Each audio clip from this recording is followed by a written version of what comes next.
au panel 102 portant sur le soutien à l'écosystème de recherche en temps de pandémie. Hello everybody, welcome to panel 102, supporting the research ecosystem in time of crisis. I'm Jean-Christophe Bélisle-Pipon, visiting researcher at Harvard Law School and upcoming assistant professor in health ethics at Simon Fraser University. So we are all now quite experienced with COVID's impact, with restricted travel, suspended fieldwork and laboratory work, closed libraries and archives, interrupted semesters, postponed or canceled conference, and hindered peer review processes. Research has been brought to its knees. Science is increasingly central to effort to improve human condition and find a way out of this crisis. But its ecosystem is facing unprecedented hurdle. The crisis has highlighted and increased the complexity of the relationship and interconnectedness that underpin research activity. Without support, the next generation of researchers, whether trainee, graduate student, postdoctoral fellows, early career researchers, and junior faculty, will bear the greatest burden of the pandemic, long-lasting consequences on their project and professional trajectories. The current crisis has created a global experience of vulnerability that we must collectively address. So we've all heard in the opening talk that the research ecosystem and society as a whole were clearly underprepared for this. A lot has been said and written about the impact of the pandemic on individuals. Female researchers, people of color, parents clearly experience further disruption in their research activities. Early mitigation of COVID-19's effects will have significant and positive long-term benefit, ensuring that the research ecosystem can continue to operate and yield its expected societal, theoretical, and practical outputs. Many governments and organizations have extended funding for existing projects, research infrastructures and networks to stabilize ongoing research activity, and secure staff salaries and student scholarship, maintaining equipment and preserving fundamental research activities. During this panel, we will discuss COVID's impact on the research ecosystem, as well as present you briefly one of such initiatives to support the next generation of researchers, which is called the Concordat on Mitigating COVID-19 Pandemic Effects on Research, which we are calling COMPERE. You can find all the detail on our website, signcompere.org, but I don't want to scoop what some of our panelists will have to say about that. So today will take place in 4 acts. We seek to offer insights and guidance on the complex science policy implication of this rapidly evolving crisis to research funders, government, academic associations, and to early career researchers. So during the first act, we will present the main challenges that the pandemic had on early career researchers. Second act, senior executive will present what their organization has put in place to mitigate COVID's impact on our early career researchers. Third act, each panelist will be invited to comment on good practices that are clearly helping early career researcher and the next generation of researcher, and how we can all pivot to make the research ecosystem more resilient and sustainable. And in the fourth act, this will be your time to ask your question. You can ask your question either in English or in French. Lors de la quatrième partie, vous pourrez poser vos questions soit en français, soit en anglais à votre convenance. Je m'assurerai de traduire la question et si nécessaire, aussi la réponse. During all acts, you will all be invited to respond to poll to better understand who you are and how COVID impacted you and the research ecosystem. So the floor is now to our distinguished panelists. I'm very thrilled to hear about their perspective on COVID's impact on researchers, as well as what can be done to support the research ecosystem in an inclusive and sustainable way. So in order of appearance, we will hear from Dr. Barbara Natalizio, who will be speaking in her capacity of chair of the board of directors of the American National Postdoctoral Association. Then Dr. Meaghan Jones will address us in her capacity as co-chair of the Association of Canadian Early Career Health Researchers. Then Dr. Alexandra Cassivi and Anastasia Konina will be speaking as member of the Intersectoral Student Committee of the Fonds de Recherche du Québec. Then David Sweeney will address us as Executive Chair of UK Research and Innovation. And finally, Dr. Rémi Quirion will speak in his capacity of Quebec Chief Scientist. So I will remind the panelists that each intervention should be limited to about 5 minutes. And after 4 minutes, I will ask you to conclude on your point. So we should have a poll, but I've been told that it might not work yet. Without further ado, I will ask Barbara if she can walk us through the main challenges that American postdocs are experiencing during COVID and what remains to be done in terms of support. Barbara, the floor is yours. Great, thank you so much. Yes, so hi, my name is Barbara Natalizio. I am chair of the board of directors for the National Postdoctoral Association. So the National Postdoctoral Association is a nonprofit 501(c) professional association that advocates on behalf of postdoctoral scholars. We define postdoctoral scholars as individuals holding doctoral degrees who are pursuing a temporary period of mentored research or scholarly training, during which they will gain professional skills in order to pursue a career path of his or her choosing. And so the NPA was established in 2003. We have approximately 200 sustaining members, as well as, we serve approximately 80,000 postdoctoral scholars that are employed at those institutions. And so, our mission is really to improve the postdoctoral experience by supporting a culture of enhanced professional growth. And we do this at the individual, organizational, and national levels where we advocate for policies on behalf of postdocs. And so when thinking about COVID, a lot of what was said so far really resonated with me. In particular, the postdoctoral community, as many of you know, is really a vulnerable community. And COVID-19 has really exacerbated the vulnerability of that particular community. In particular, we really, as an organization, we released a postdoc needs assessment survey the third week in September to really understand a little bit better what postdocs in our community are experiencing right now. And that was in conjunction with the National Postdoc Appreciation Week that happens annually on the third week in September.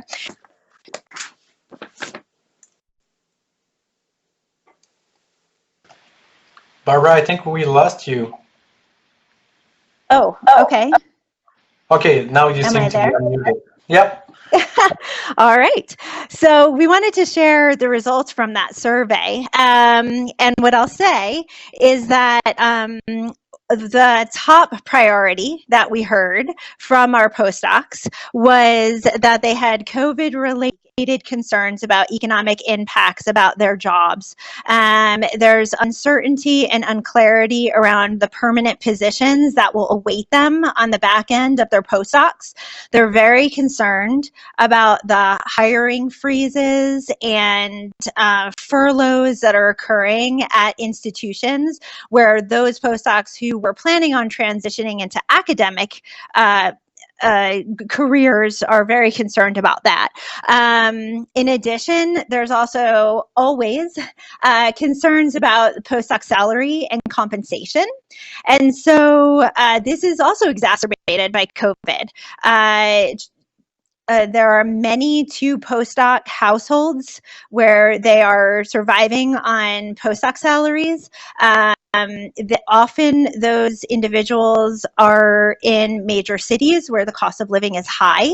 In addition to that, there are There are many of these postdocs are starting families or have young children, so they're dealing with elder care, they're dealing with child care that they're having to deal with at the same time. There's also may be unequal responsibilities in the household. And so we're also dealing with that. In addition, certainly in the United States, as all of you know, we are really kind of coming out to embrace our issues with diversity, equity, inclusion. And that is also related to systemic racism that exists in academia. And so we are also dealing with those issues. And thirdly, we're also dealing with international scholars. And so in the United States, as many of you know, there have been several executive orders that were released by the White House throughout the course of the year that impacted immigration in the United States and travel restrictions. And many of our postdocs are international scholars. So that has a dramatic effect on our community. And so all of this to say that many people are dealing with mental health issues, mental health and wellness, physical health and wellness issues that also showed up on the survey. So we are looking forward to hearing what the other panelists have to say, and I'll close with that. Thank you. Great. Thank you very much, Barbara. Meaghan, can you please provide us with your perspective as co-chair of an association for early care researchers? Absolutely. Thank you. Can you hear me all right? Absolutely. Great. So I think that the order here was great because a lot of the things that Dr. Natalizio was saying are important to postdocs are still really important to junior faculty. So the Association of Canadian Early Care Health Researchers, ACHR, was originally formed back in about 2015 when CIHR was undergoing its major reforms. And the group was formed to lobby CIHR specifically for issues surrounding inequities in early career health researchers and new policies that were put in place to ensure that ECRs got sort of a fair shake. That group was really partly responsible for the report, the NAILA report. They did a lot of lobbying to the government on behalf of the NAILA report back in sort of 2017, I want to say, when this happened. But this year, so we had a little bit of a transition in leadership in ACHR. So I'm a new co-chair as of this year. And we thought it was important to get ACHR back up and running and lobbying again to deal with the specific influences of COVID on ECRs in Canada. So ACHR ECRs are primarily in their first 5 years of their faculty jobs. Most of us are pre-tenure, and most of us are using CIHR as our primary federal funding agency. We have representation across all CIHR pillars and across Canada. The one thing I will say is we do have a low representation from the north. So we are absolutely looking, if there are early career faculty doing health research in the north, please get in touch, because that's one sort of viewpoint that we are really missing, is we don't have broad representation in the north.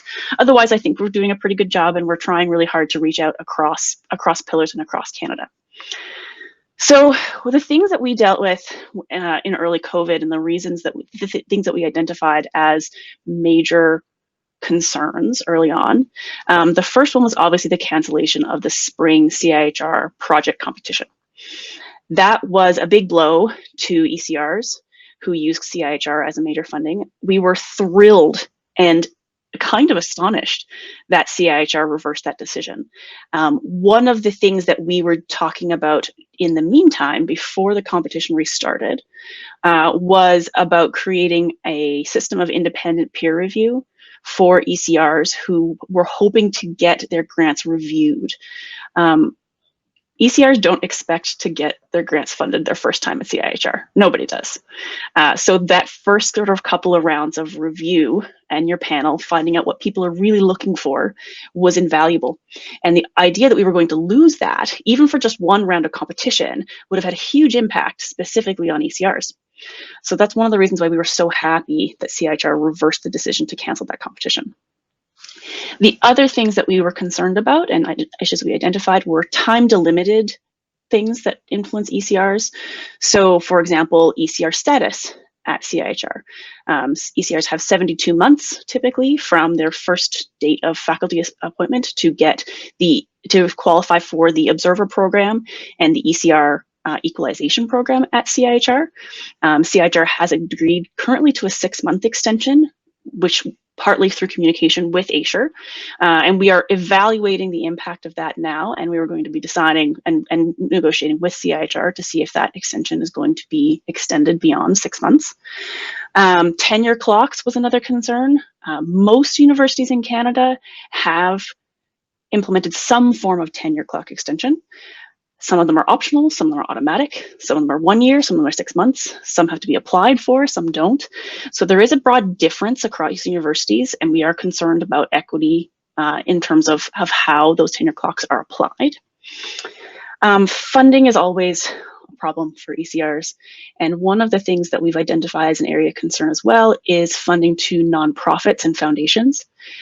Especially nonprofits who rely on donations. They are seeing a real drop in funding, and ECRs rely heavily on these kinds of funds to generate preliminary data before we can go to our big national funding agencies. So that's another area that we are particularly monitoring as a area of concern for ECRs. Of course, our students are struggling. We are struggling. We often have sort of ramping up teaching loads, and we are concerned about both the students that we are teaching and the students that we are mentoring, working from home, trying to establish labs and lab culture when all you see are faces on the screen, is something that we are all working through. And I know that folks have been talking about trying to create lab culture and lab social opportunities through video conferencing. It's a problem.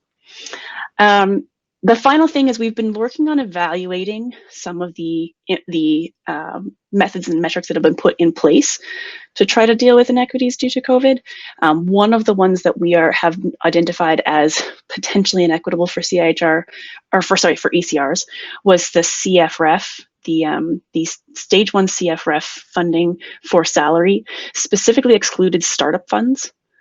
So any ECRs who were paying salary from startup did not get any CFREF funds, as opposed to more senior people who were paying salary from grants would have gotten sort of 75% salary returned for the 3 months of lab shutdown.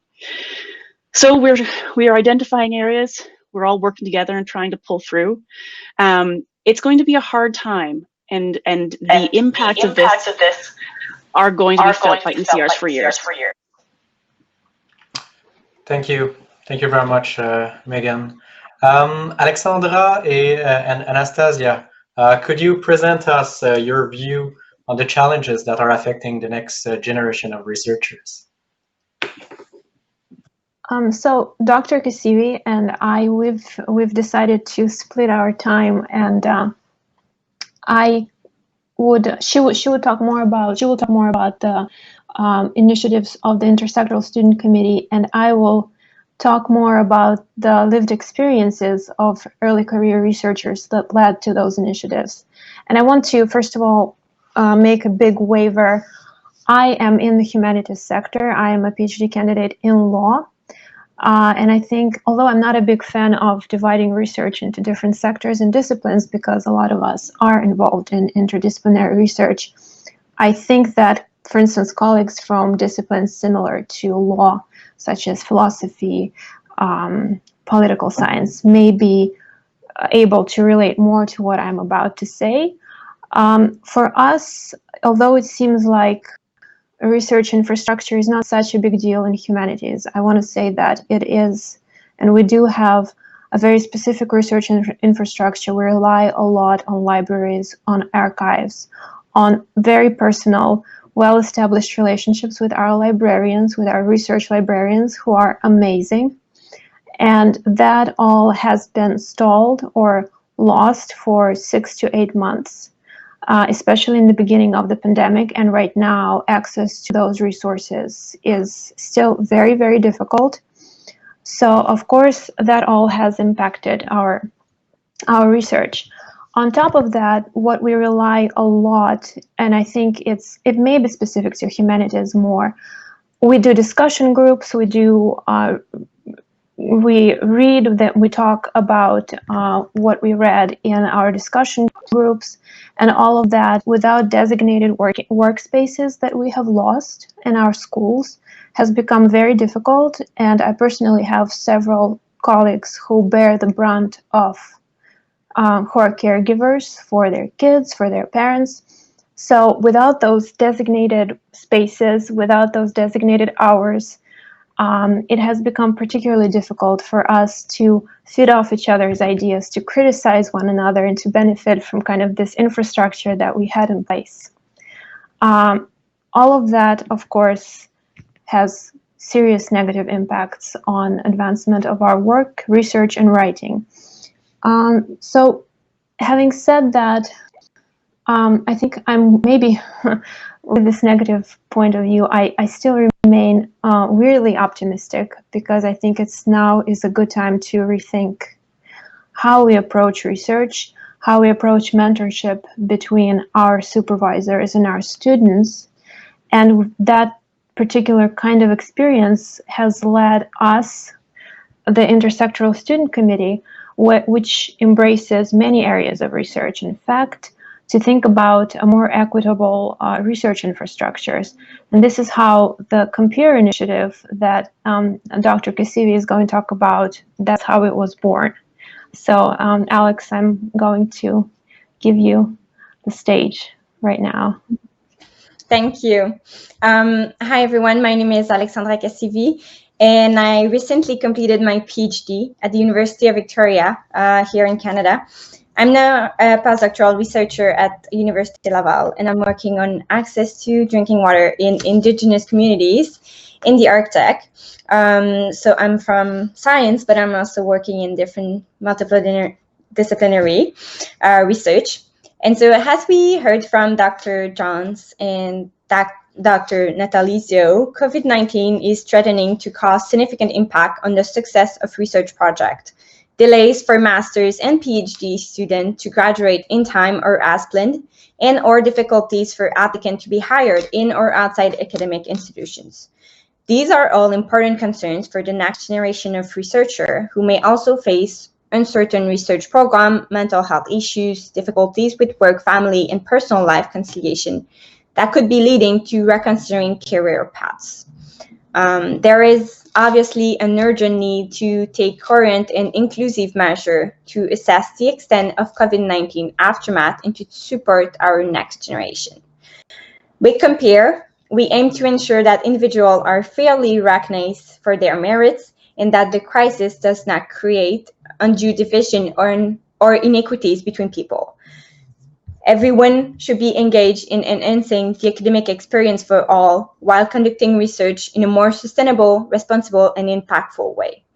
Compare, based on 38 recommendations, seeks to mobilize and unite all actors, including funding agencies, government, academic institution, scientific association, and conference organizer, researcher, publisher, and other parties in appraising how scientific research outputs are assessed in the context of education, graduation, funding, and hiring and promotion decision.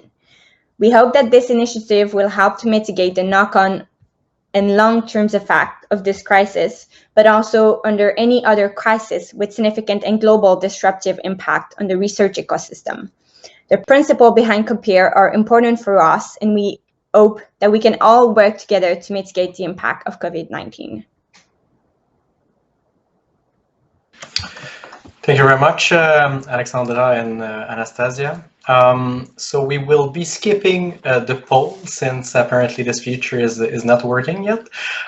So we will jump right in the next act. So mitigating the negative effects of the pandemic and hearing from senior executive.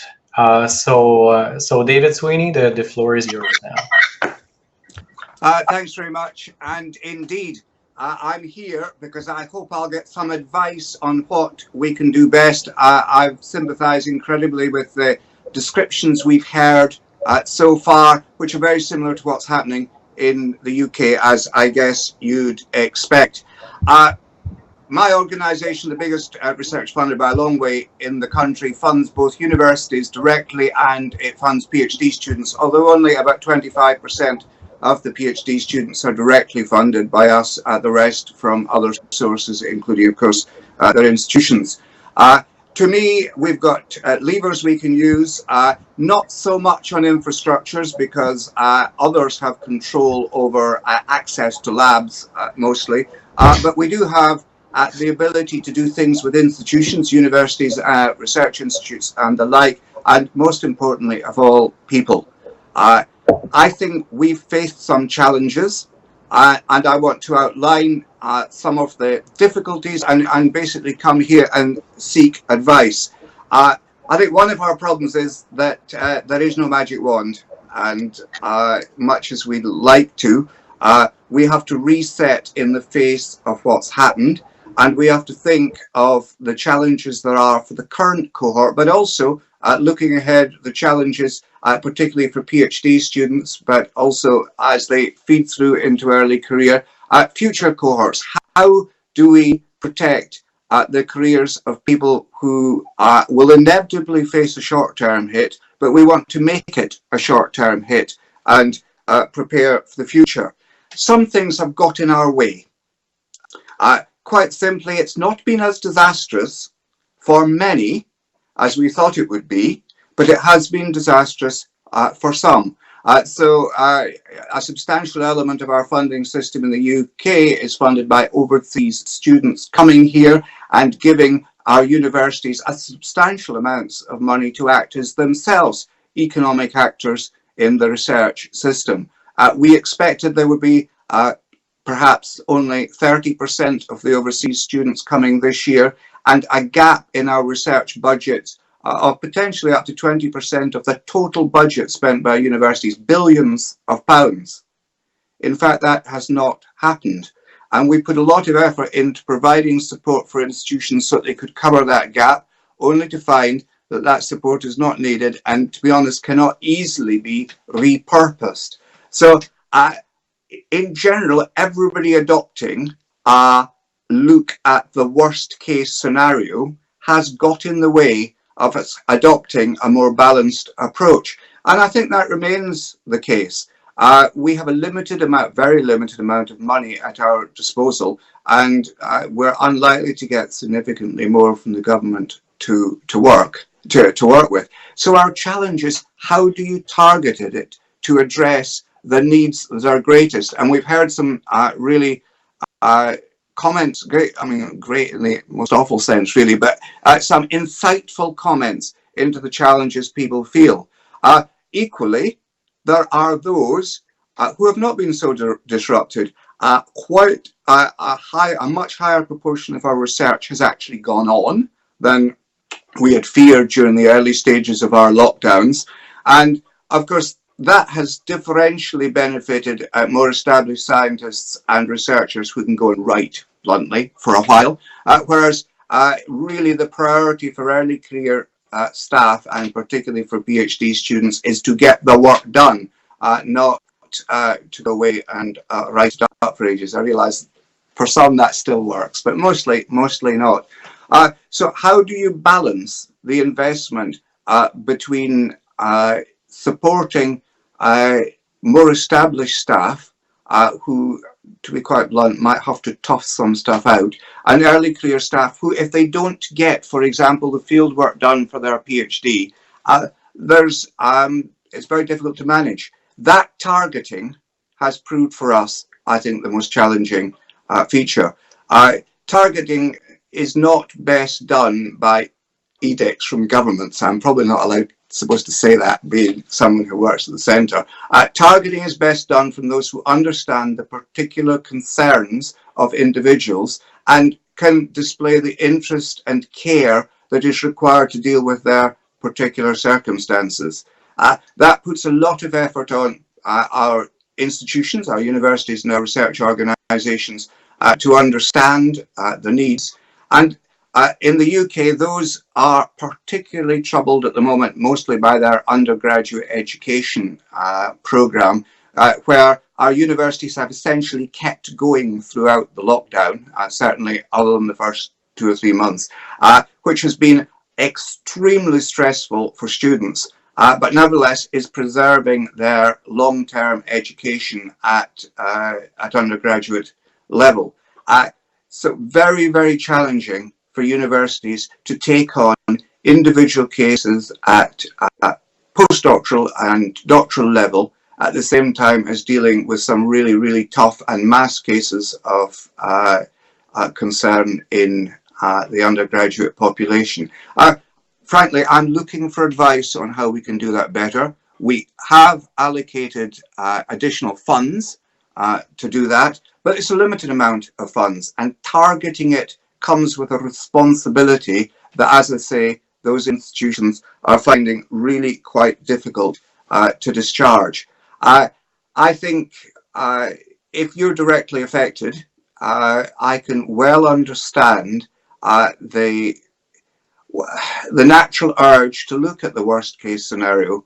But I think, just as we've discovered that a more balanced set of approaches to a range of outcomes might have bought us a little bit more time and perhaps some better targeting of money at the time when the decisions were being taken.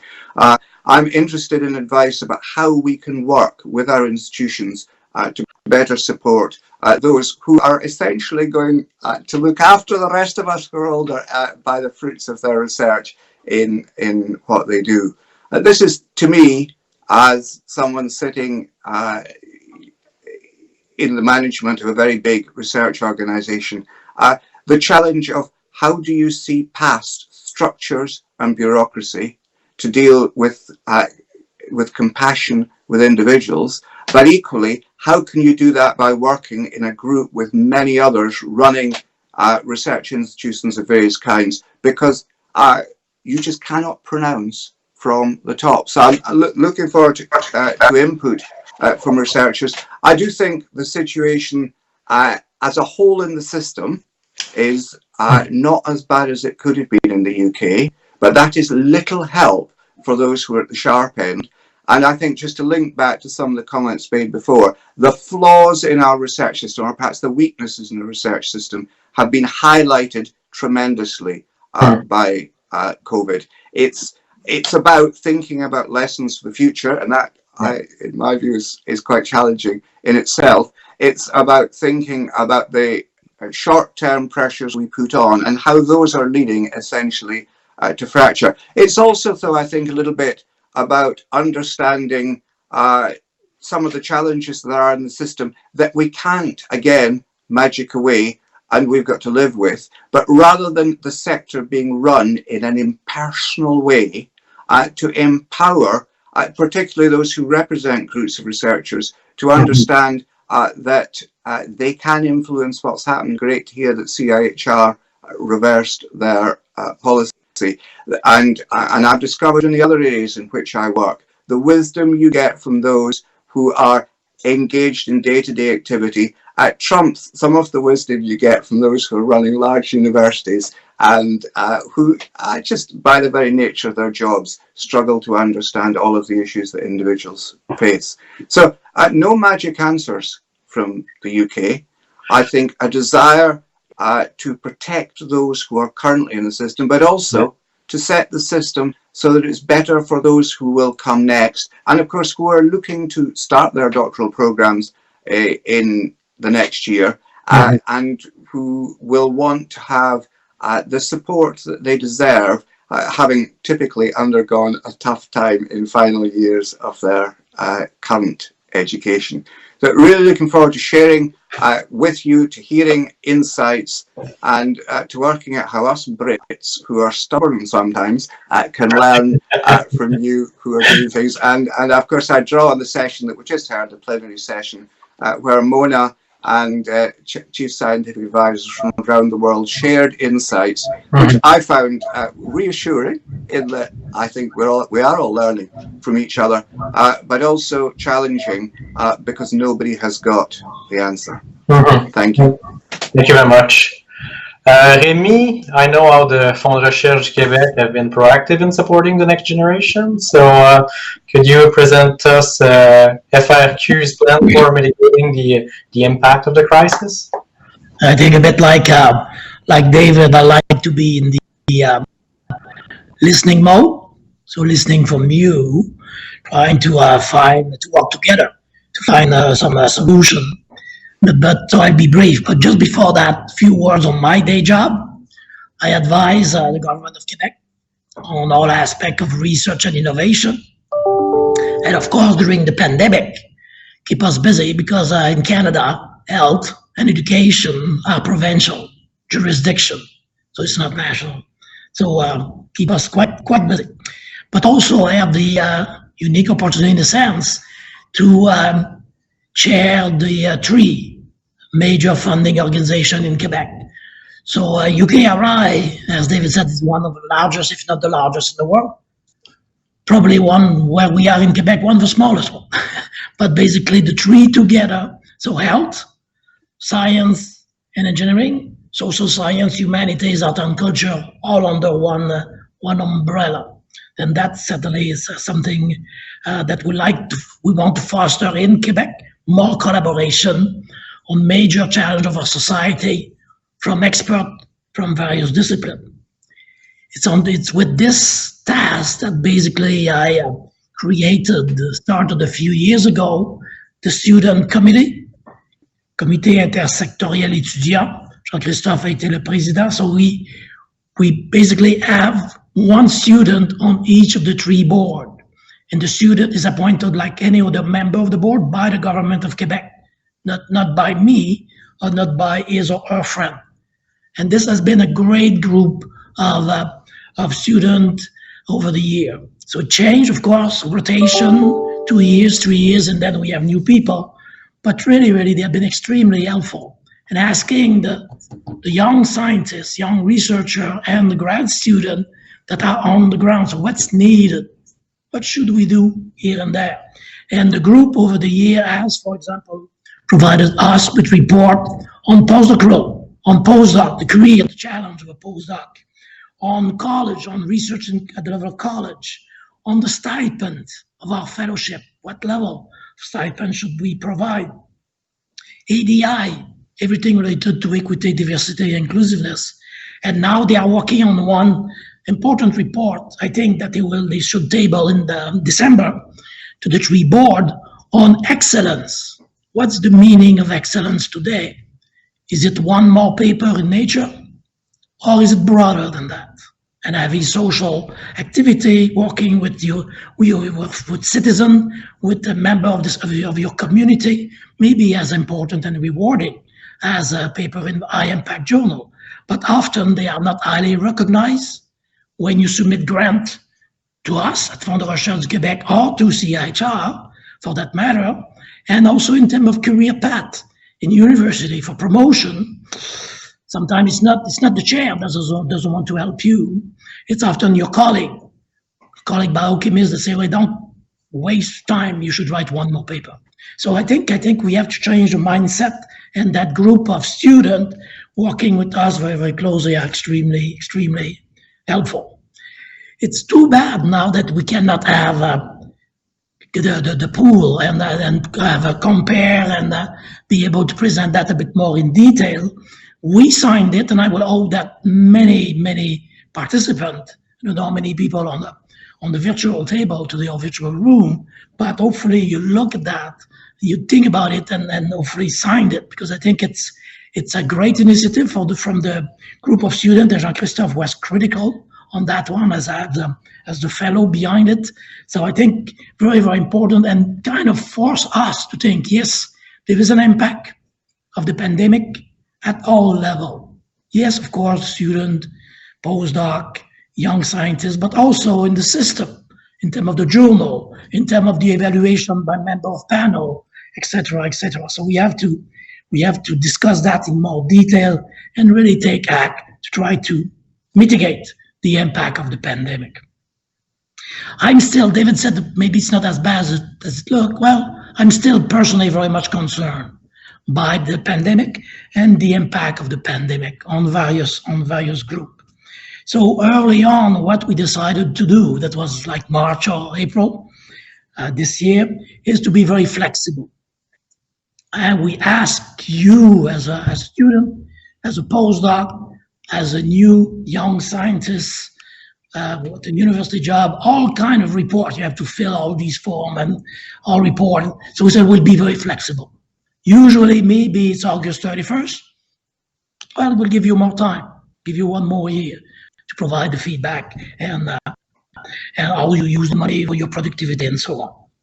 In addition to that, for all the network that we have and the group, what call it group or center grant, early on we told the director, don't worry about submission, we extend your grant by 1 year. So you don't have to do anything, it's extended by 1 year. So at least it gives a bit more freedom to maybe do something a bit different. We just added also a semester to students that had a salary award, fellowship award from the Fonds de Recherche du Québec, a bit like they did at the federal level. So we just add that as well, which I think is very good.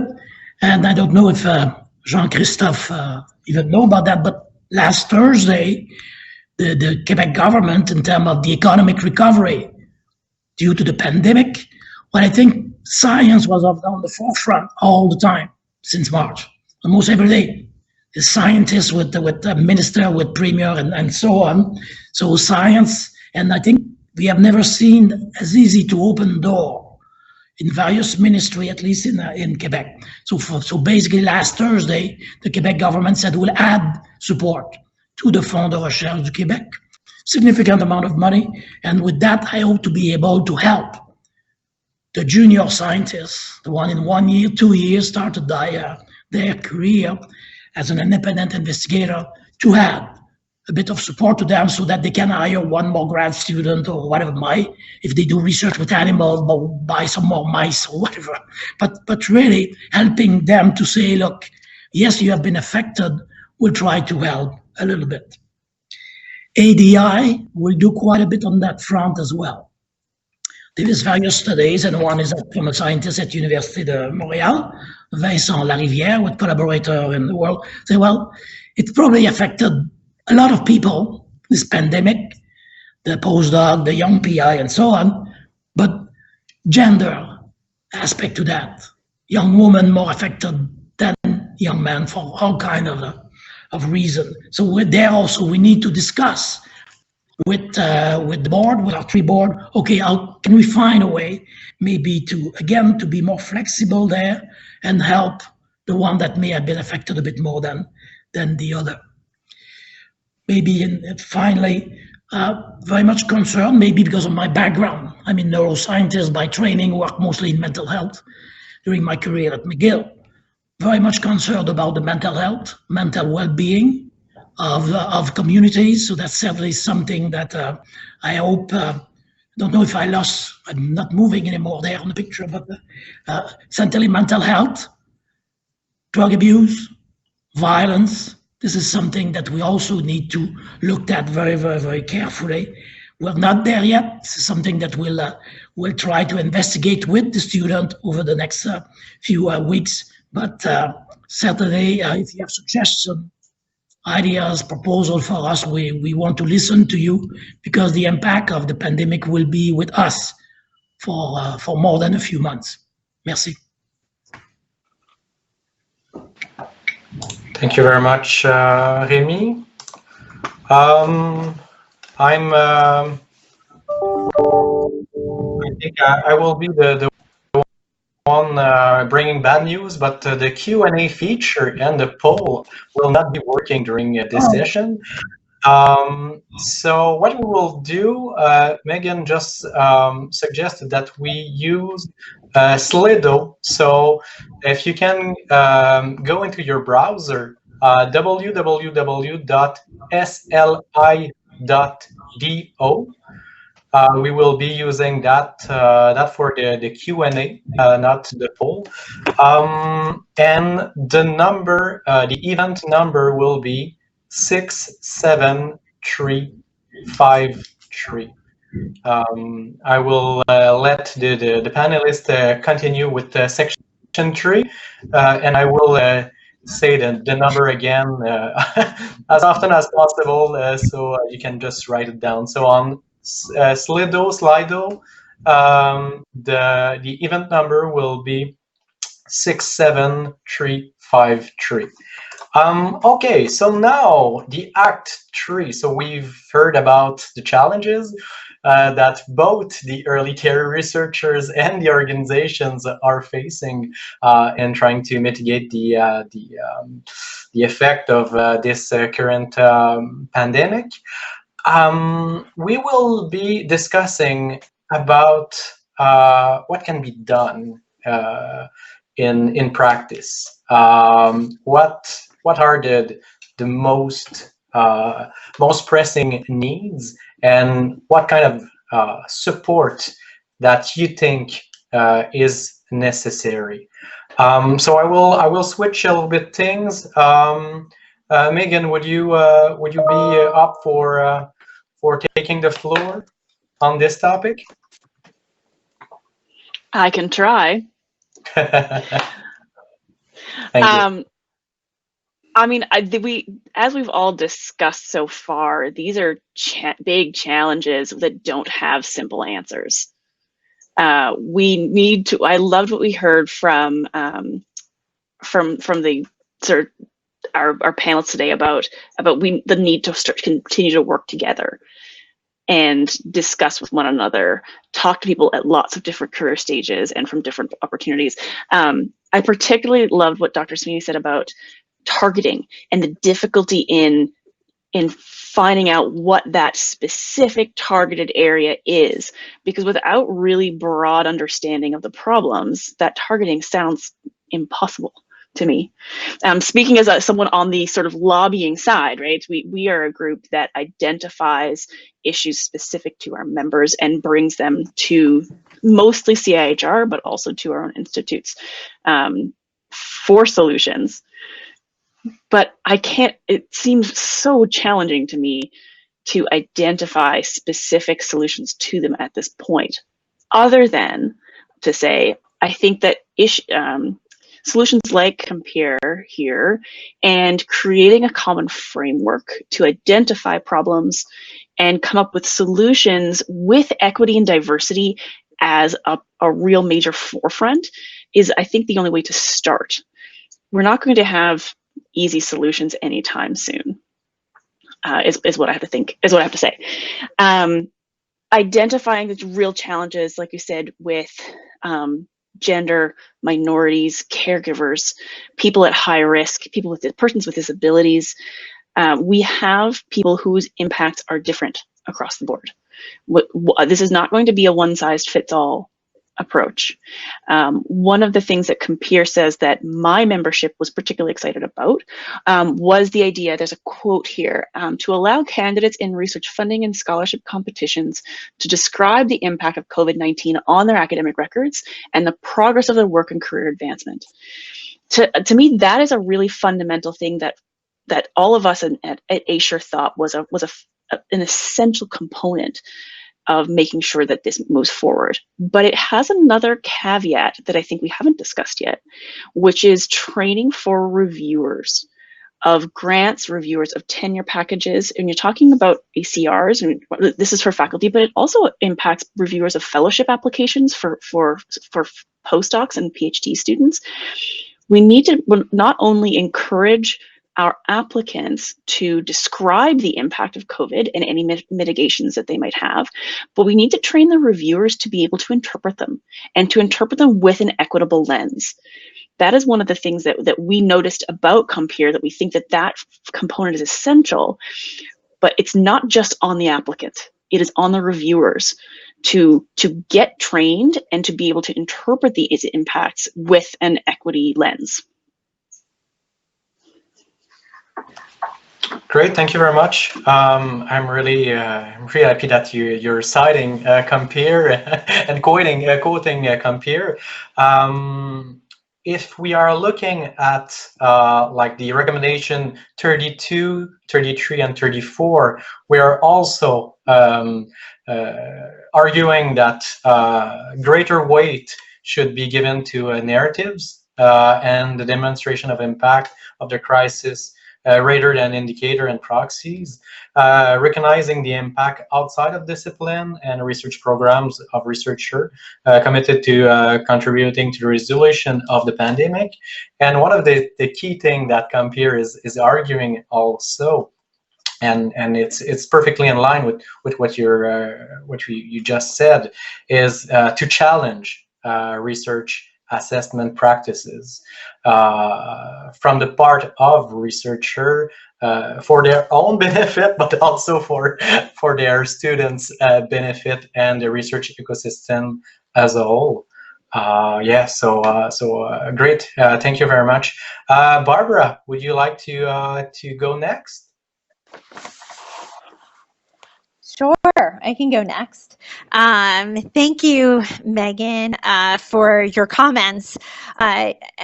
Definitely, I heard a lot of things throughout today's conversation that were really resonating. Certainly, the need for us to collaborate as a group, the need for us to be flexible. Certainly, in particular, the idea that we need to include early career researchers, postdocs, graduate students in these conversations and understand and acknowledge and recognize the challenges that they're having. That's something that I think that the National Postdoctoral Association, we have a very, a community that's there that, we can get in touch with, we can communicate with, we can understand what the challenges are. We work with both the postdocs as well as the administrators in the postdoc offices to understand what those challenges are. And so I think it's really keeping those open lines of communication to understand, what the challenges are, how they're changing, over the course of time is going to be extremely important.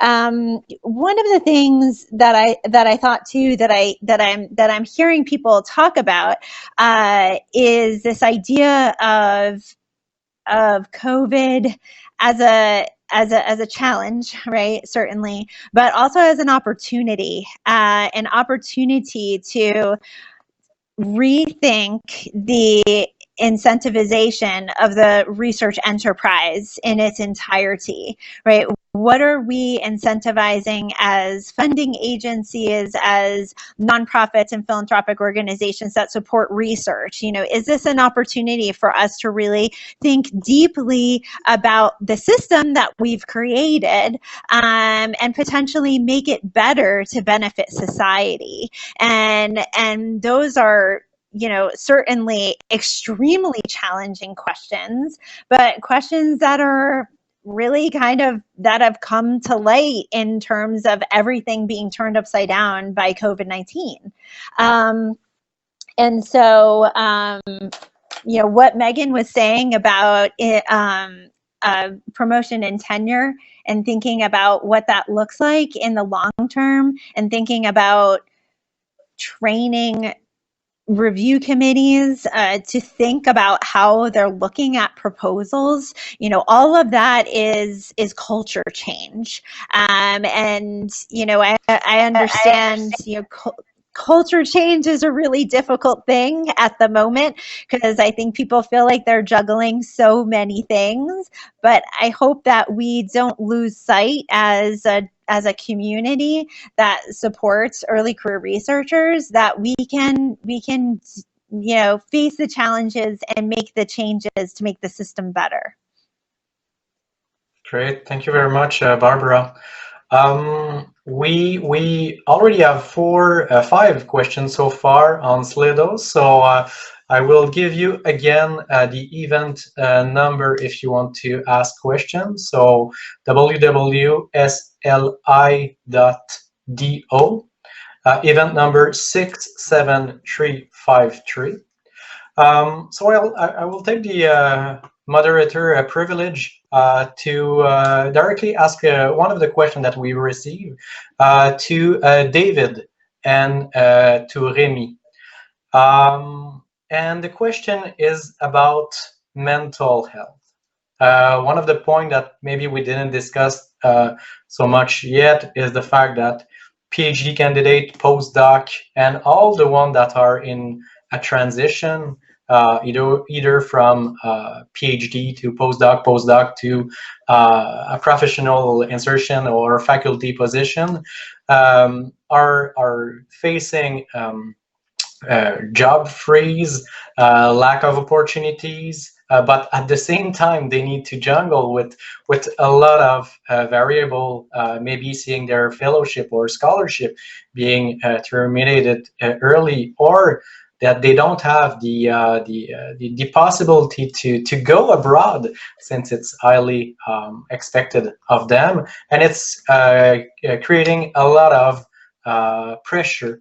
In addition to trying to balance family, work, etc., etc. So I would like to hear about from both of you about the mental health crisis, which is part of the question that is asked, and what your organization can do about that, and the research ecosystem as a whole.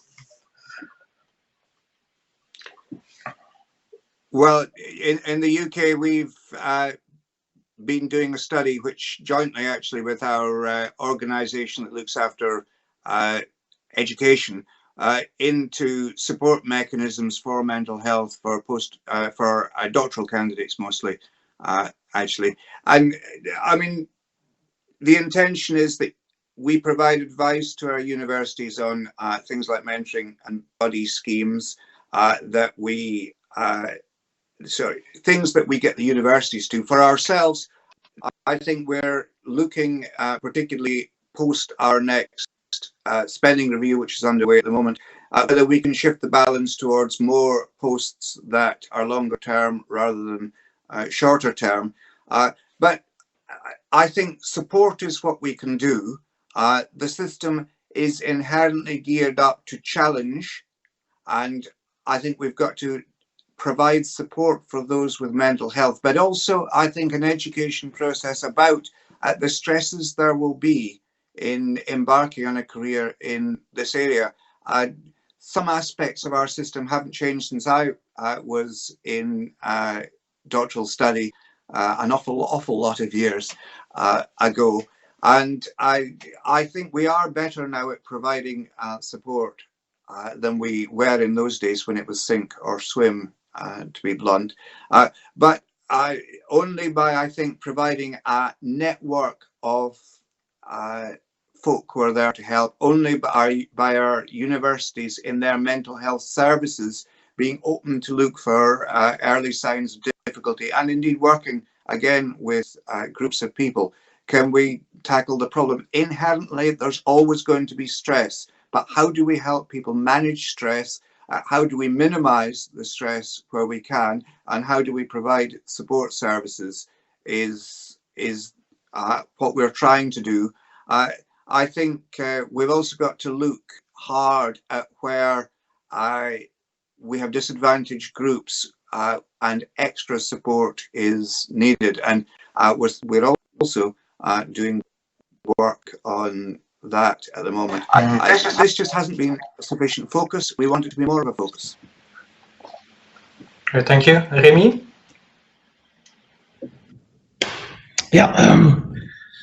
Yeah, very, very important question. As I mentioned a little bit, I don't know if you heard me because I probably was frozen, but mental health, mental well-being, drug abuse, suicide is simply something of concern.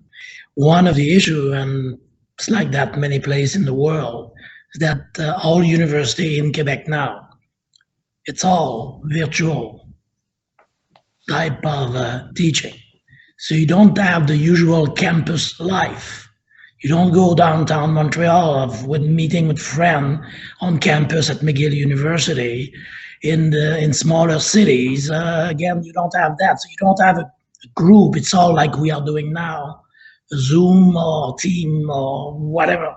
So the students are a bit more fragile. This is very difficult. And for the university, well, the services is not on site, on campus. So to reach them, even if you put a lot of publicity, not easy, because it's a very different way of doing things. So to have support from peers, I think from others, maybe like postdoctoral student association, young PI. So at least finding ways to reach each other, not necessarily easy, but extremely important, probably more than if me or if a vice chair of a department reach student. So having peers, even if it's virtual, probably will be more effective, but we have to give them mean to be able to do that. Because the way we are funded, at least in Quebec, and I think Canada is part like that, you're funded at the level of a university, you're funded by the number of students that you have from one year to the next. And nobody, of course, predicted the pandemic. So basically the marge de maneuver that you have there to do something new or different, very, very limited.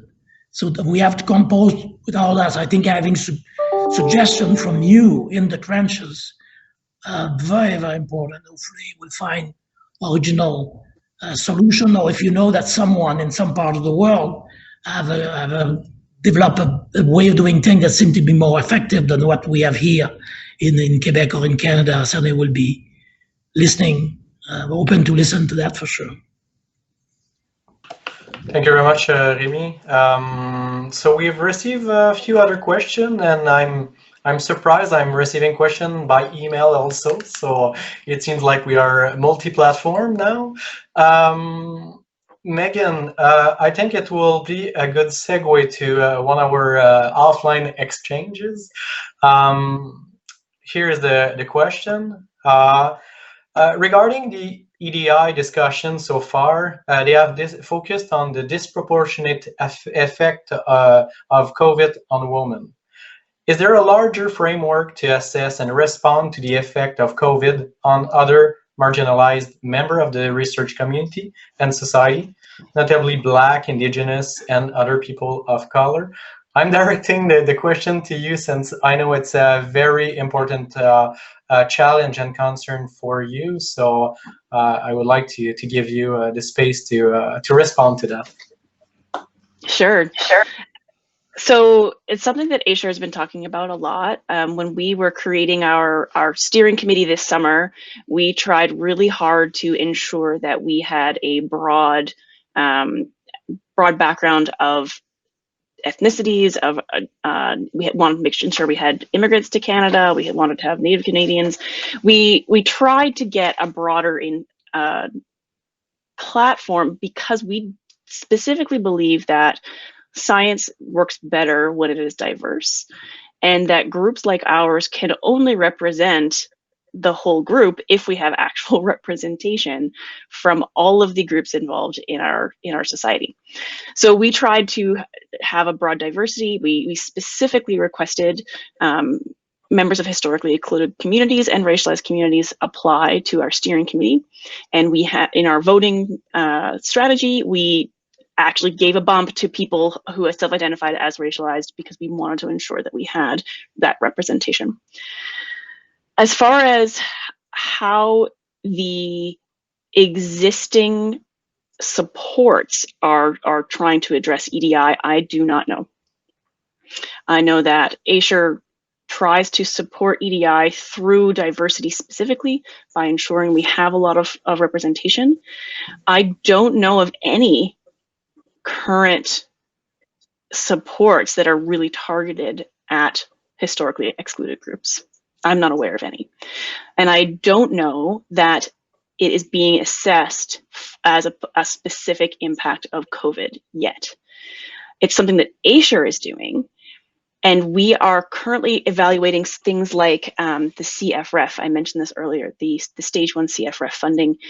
We are evaluating it for its representation of ECRs, but we hadn't considered looking at its sort of impact on racialized communities either. So that's something we'll do in the future, but I'm not currently aware of any specific supports for historically excluded groups. Thank you very much. David, Rémi, Barbara, Anastasia, Alexandra, would you like to comment briefly on this? Sure. Oh, go ahead. Go ahead, please. We've got a special subgroup of our big pandemic group looking at the effects on ethnic minorities. I mean, there's clear effects there, but I don't think we know what to do yet. But I think Patrick talked about it briefly on the plenary session call. I think our whole attitude will be changed as we understand better what role vaccines will play alongside the other mechanisms. Again, I think the plenary session addressed how vaccines were only part of the answer, but nevertheless, I think they'll alter our view on what is possible and not possible. And I think the efficacy in different groups will also play a part. At the moment, there's a limited amount we can do other than support as far as possible, and we're trying to do that. Thank you. Anastasia, you wanted to comment? Yeah, so actually the same thing that I wanted to say is when a possible solution to the pandemic becomes available, I think it will be worthwhile to understand how the vaccine is maybe also distributed in an equitable fashion, so that we ensure that as a result of equitable distribution, our historically underrepresented communities will then also be able to, I think, kind of avail themselves of healthcare that will be available, and will, as a result, be able to more actively participate in our research and in our research infrastructure. So, yeah. Great. Thank you very much. Another great question that was brought to our attention is, what would you recommend prospective master student, doctoral student, or postdoctoral fellows? Should they pause their research trajectory and go live other confined or locked down experience, or should they embrace a career in academia? Should they continue? What would be, Barbara, your 2 cents on someone that is struggling to see if there's light at the end of the COVID tunnel, and yeah, what should be done for those that are asking a lot of questions in these troubled times? That's a great question. It's an interesting question, right? So I think most people's response to that is be flexible, be adaptable. This is a moment for people who are postdocs, early career researchers, right, to think about other career trajectories, right? So you can think about it as an exciting time. It's an opportunity to be curious and interested in other career trajectories. And, you know, if that means that you bounce to industry for 3 or 5 years and you might come back to academia, or you might bounce to a nonprofit or some different sector and then come back, I actually think that this is a very interesting time in history.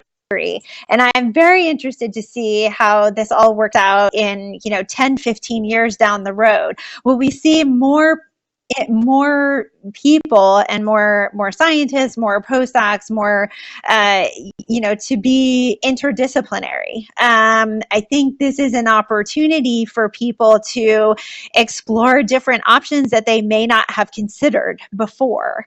And that's what I'm personally encouraging people to really think outside the box.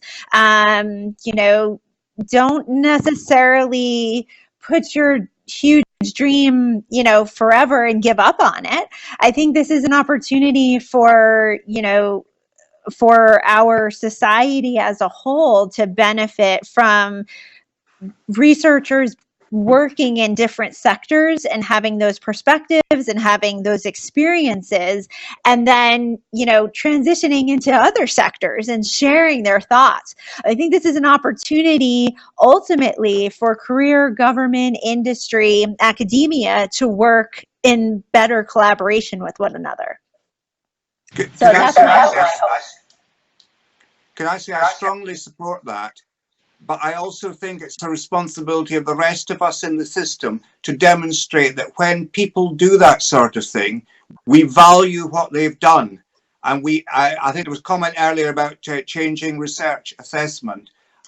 So, let's just be blunt about this. It can't all be about publications. It's got to be about different ways of expressing insights and ideas that you get from a broader experience. I'm right with you, Barbara. I think looked at over a 15-year spell, the research system can be stronger because of some of the effects that have happened. But that's not to say that individuals will face that. So I'm very tentative about that, because for individuals it's tough, but collectively, and that's a responsibility for PIs taking on their people in their team. It's a responsibility for institutional leaders, for funders. All of us have got to alter what we consider as providing value into the research system. And I think we talked about how this would potentially affect the research system for the future. This is one of the sharpest points. Absolutely. Great. Yes, absolutely. Agreed. Yes, I think that this is culture change. But I'm hopeful that we can see things like, promotion and tenure and other things being valued beyond just publication records. Great. I wanted to add one comment. Two comments actually. The first was I am one of those people. I have a non-traditional career path. I didn't do the classic. So, they say the all dogs go to heaven quote, you can never come back. Right? If you leave academia, you're gone forever. But that's not true. I'm an example of that. I took 2 years and I did something else and then came back. So the absolutely exploration. I totally agree with everything Barbara said. I think that encouraging trainees nowadays to think broadly about their careers is important.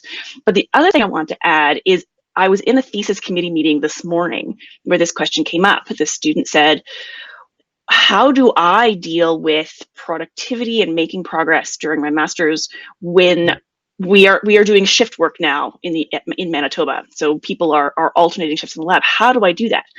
And his advisor and I said the same thing. We said, take the opportunity to think.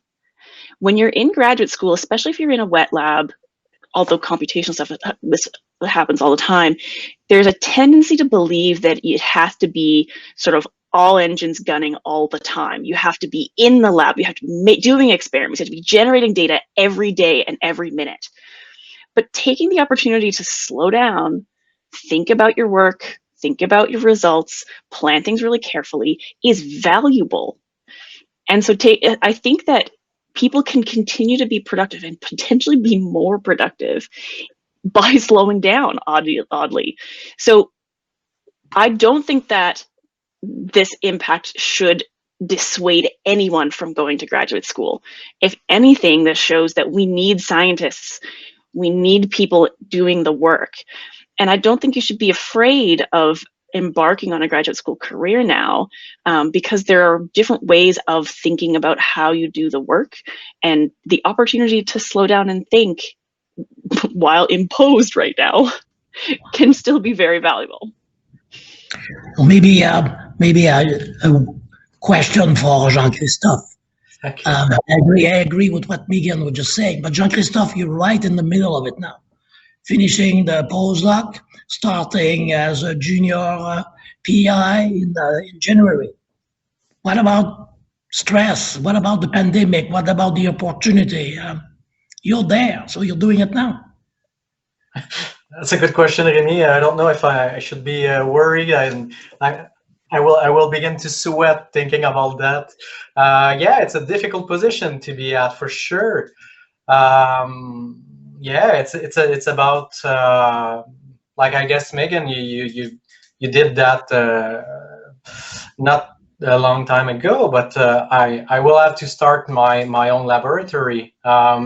I will have to recruit students. I'm in the middle of recruiting three amazing PhD students or prospective PhD students that are they don't know if they want to pursue right now, if they should wait another year before, and to be honest, it's difficult to know if I will have the financial stability with my research fund to be able to commit for 3 years of stipend. So it's a huge question. At the same time, I've been surprised how the Canadian ecosystem has been more or less resilient, at least from a financial standpoint. Either the Tri-Council or the provincial research granting agency and the Fonds de Recherche Québec, for example, they all committed to extending some funding. I didn't see any major contest being canceled, and all those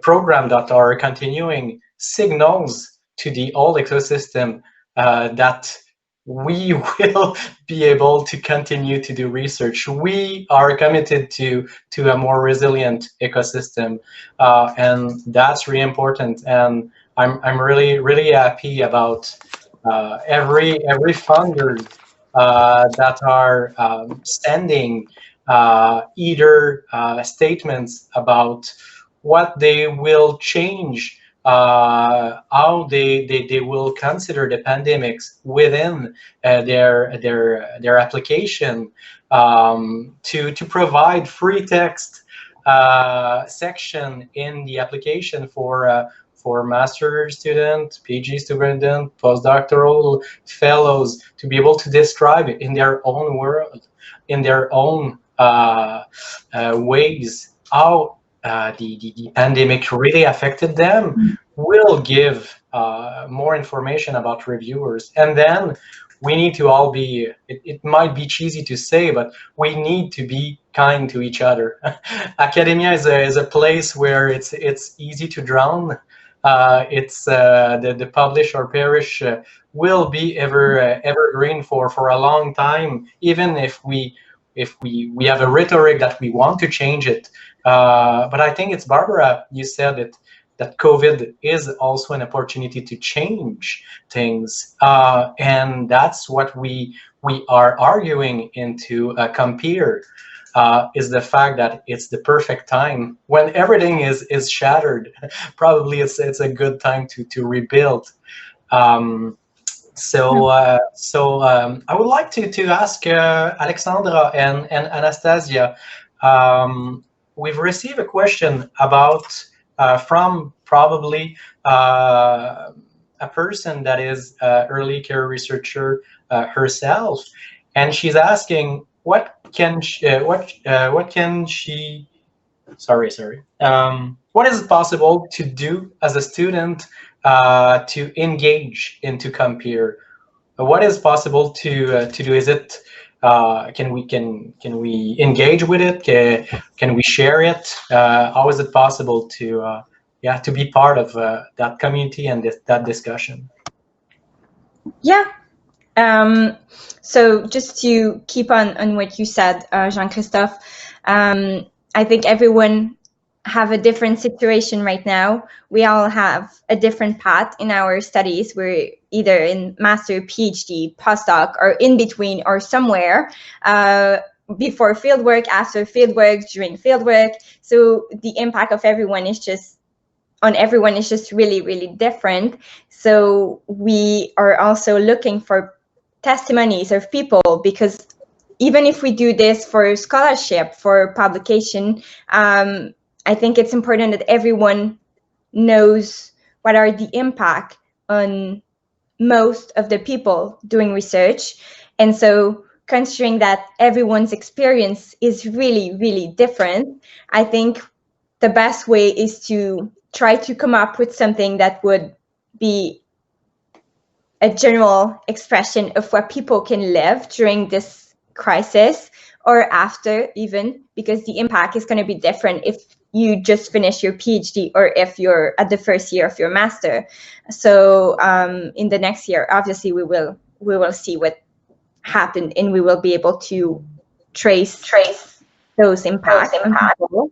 And so what we can do with Compare is that, so obviously Compare is an initiative. So we are looking for people to read it, to sign Compare, but just signing is not enough, because we need to do things, right? It's not only about saying, yes, I agree to this. It's like, how can I do something in my position right now to make sure that those impacts are mitigated?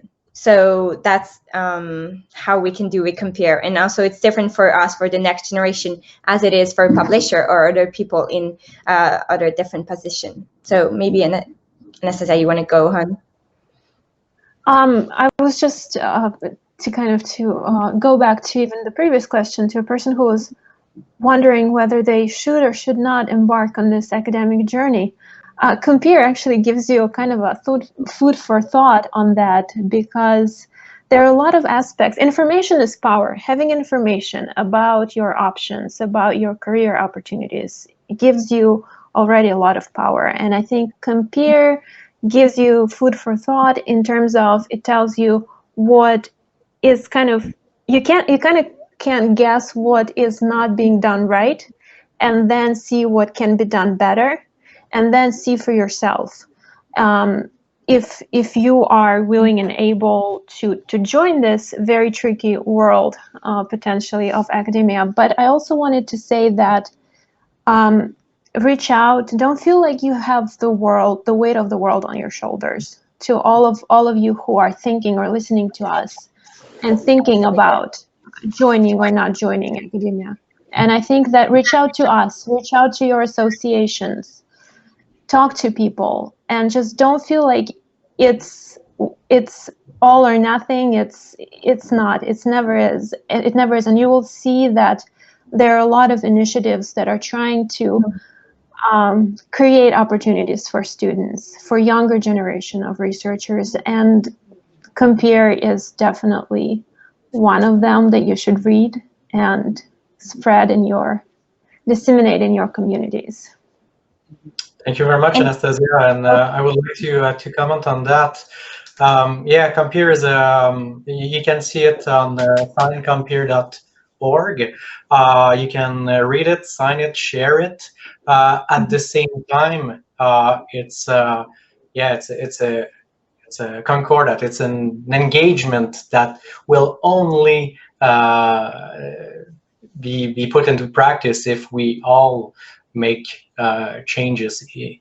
At the same time, like Alexandra said, we are looking for testimonies. While perusing on your website, Barbara, I saw that the National Postdoc Association is also looking for testimonies.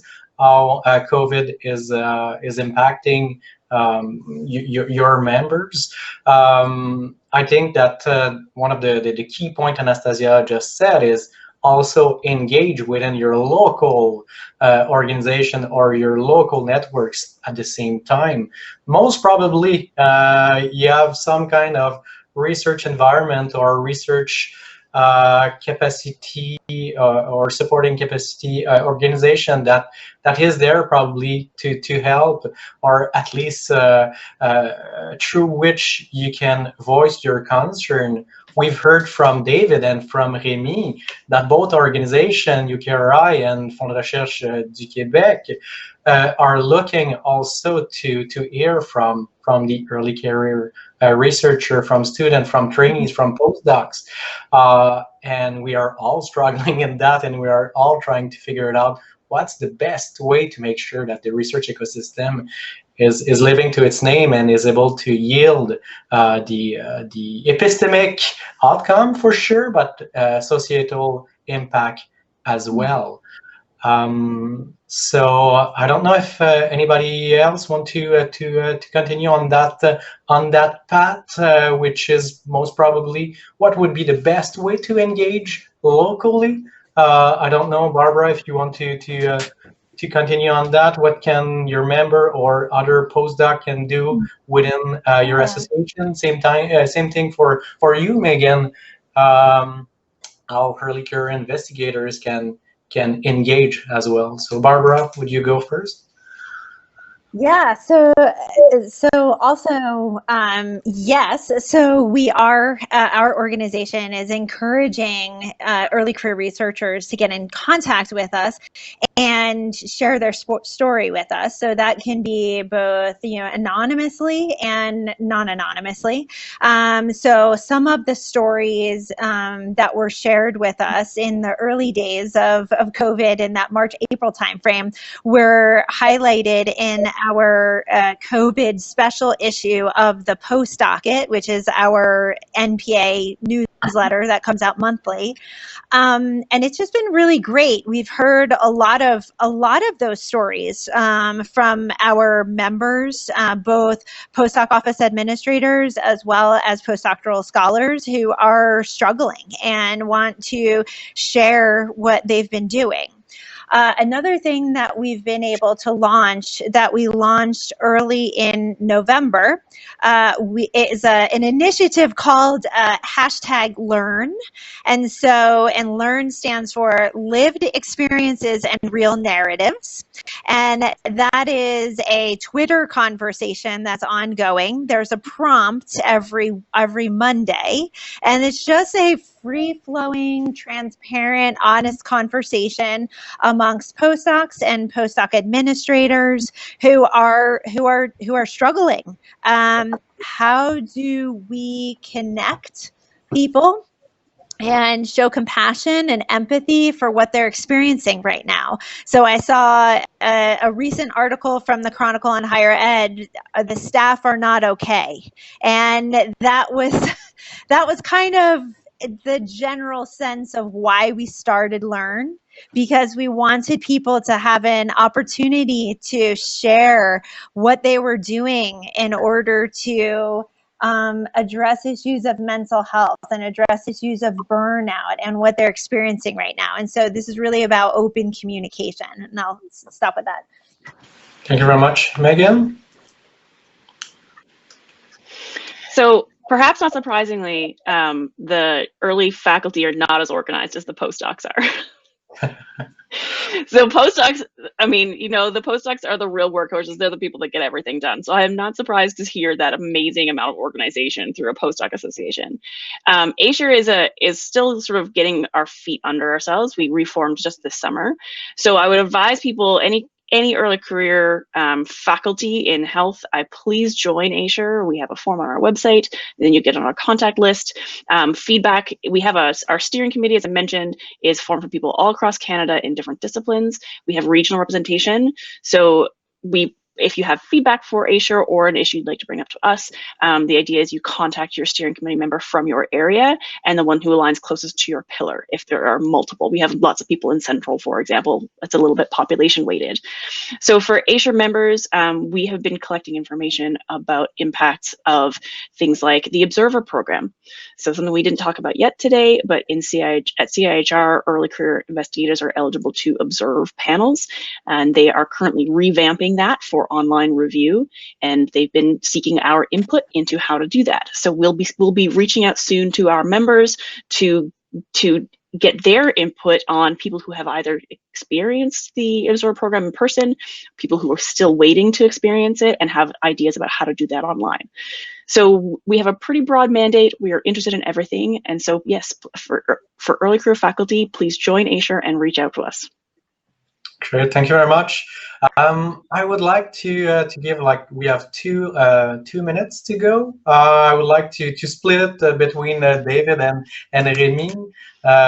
David, maybe a take-home message that you would like to share with attendees regarding the how to mitigate and how to engage into providing. I think my take-home message is that if you listen to all of the correspondents on this panel, they have optimism for the future, but we have to change what we do. I think that's a take-home message that we need to hang on to and we need to pursue immediately. So sure, perhaps actually not quite immediately, because we do have to deal with those who are particularly troubled right now, but the attitude on the panel has been look to the future and get it right. I want to be part of that. Great. It's an amazing take-home message. I think we are all sharing that. Rémi? Wait, just say thank you all for your resilience, because you have shown a lot of resilience, and you cannot give up, and we'll support you. So also a very positive message. We are all in it together, and you're the future of the research community worldwide. So we need you. Thank you very much, both of you, for those optimistic comments. Thank you, Barbara. Thank you, Meaghan. Thank you, Alexandra. Thank you, Anastasia. It was wonderful to have you virtually around the same table. Hopefully, the next time we'll be meeting, we'll be in person. Let's hope. Finger crossed. Really happy about the discussion, and we are all looking forward to seeing the research ecosystem being more resilient and pivoting in the right direction. Thank you all for attending. Thank you all for the Q&As. And my final word will be, please go visit signcompere.org. Read it, sign it, share it, and at the same time, don't forget your local organization and your your funding agency also. They're all waiting for you to engage for mitigating the current crisis. Thank you very much. Thank you. Thank you.